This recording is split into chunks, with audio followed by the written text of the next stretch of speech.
नमस्कार दोस्तों, जय हिंद। स्वागत है आपका अपने YouTube चैनल प्राइम लाइव पर। साथियों, अभी एक महीने से ऊपर होने वाला है नीट का एग्ज़ाम। 17 जुलाई 2022 को हुआ था, लेकिन अभी तक इसका आंसर की NTA ने रिलीज़ नहीं किया। नीट यानी कि नेशनल कम एलिजिबिलिटी एंट्रेंस टेस्ट, जो कि मेडिकल में बच्चों के UG में सिलेक्शन के लिए ये एग्जामिनेशन होता है। ये एग्जामिनेशन 17 जुलाई 2022 को हुआ था और अभी एक महीने पूरे हो चुके हैं और अभी तक नीट का आंसर की नहीं आया है।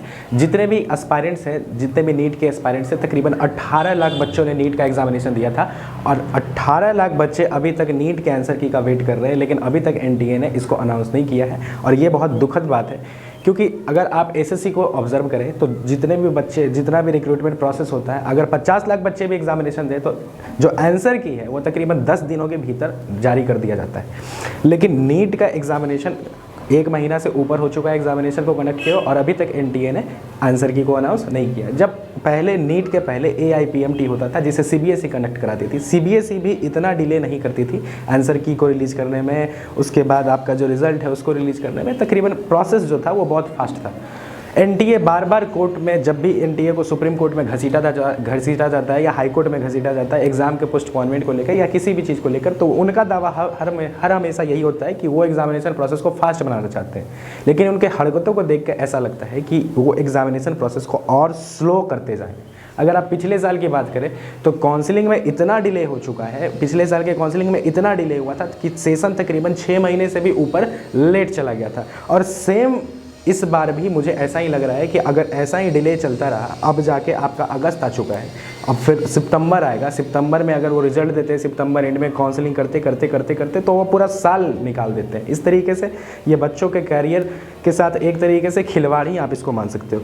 खैर, अगर आपका आंसर की आ जाता है, एक्सपेक्ट किया जा रहा है कि इसी वीक में आपका आंसर की आ जाएगा और मुझे उम्मीद है कि 2 से 3 दिनों के भीतर ही आपका आंसर की आने की पूरी संभावना है। अगर आपका आंसर की आ जाता है तो आप इसको NTA के ऑफिशियल वेबसाइट nta.neet.nta.nic.in पे चेक कर सकते हैं। और अगर आपको आंसर की में किसी भी तरह का ऑब्जेक्शन है कि हाँ ये सवाल आपको लगता है कि हाँ ये आंसर गलत है NTA का और आपका सही है, तो आप उस पर ऑब्जेक्शन भी रेज कर सकते हो। ऑब्जेक्शन रेज करने के लिए आपको फीस भी सबमिट करना होगा, तकरीबन जो कि 200 रुपये पर क्वेश्चन है। और ये फीस पूरी तरह से नॉन रिफंडेबल है, मतलब कि 200 रुपीज़ पर क्वेश्चन देकर, जो कि नॉन रिफंडेबल है, आप पर क्वेश्चन 200 रुपीज़ देकर आप ऑब्जेक्शन भी रेज कर सकते हैं। अगर मैं नीट की बात करूं तो इसका जो कट ऑफ होगा, ये कट ऑफ प्री डिसाइडेड होता है। UR कैटेगरी के लिए 50 परसेंटाइल और SC ST तथा OBC कैटेगरी के लिए ये कट ऑफ 40 परसेंटाइल होता है। मतलब कि 50% बच्चे पास कर दिए जाते हैं, लेकिन इसका ये मतलब नहीं है कि 50% बच्चे को मेडिकल कॉलेजेस अलॉट होगा। Medical colleges, government medical colleges के लिए कट ऑफ बहुत हाई जाता है। तकरीबन आप मान के चलें कि अगर आप अनरिजर्व कैटेगरी से हैं तो आपको तकरीबन 720 में से 630 से ऊपर मार्क्स लाने पड़ेंगे, तब जाके आपको एक गवर्नमेंट मेडिकल कॉलेज मिलेगा।